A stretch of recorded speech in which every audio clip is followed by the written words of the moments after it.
Toshkentdan Xivaga 7 soat 40 daqiqada yetib borish mumkin bo'ladi. Gap shundaki, prezident Shavkat Mirziyoyev Xorazm viloyatiga amalga oshirgan tashrifi davomida 1-may kuni Urganch-Xiva elektrlashtirilgan temir yo'lni ko'zdan kechirdi va yangi o'zimizda ishlab chiqarilgan poyezdlarda Urganchdan Xivaga bordi. Ma'lumot o'rnida Buxoro, Urganch-Xiva temir yo'li elektrlashtirildi va bu yo'nalish uchun Janubiy Koreyaning Hyundai Rotem kompaniyasidan 6 ta zamonaviy tezyurar elektropoyezd xarid qilinadi va kelgusi yildan boshlab ushbu yo'nalishda qatnovga qo'yiladi. U xuddi Afrosiyob singari tezyurar poyezd bo'ladi va unga Jaloliddin Manguberdi nomi beriladi.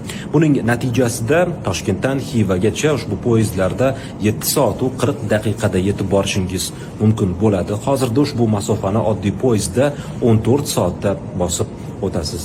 Bu xorazmliklar va ushbu viloyatga Xivaga sayohat uchun bormoqchi bo'lgan yurtdoshlarimiz uchun ajoyib yangilik. Ushbu videoni xorazmlik tanishingizga yuborib qo'ying.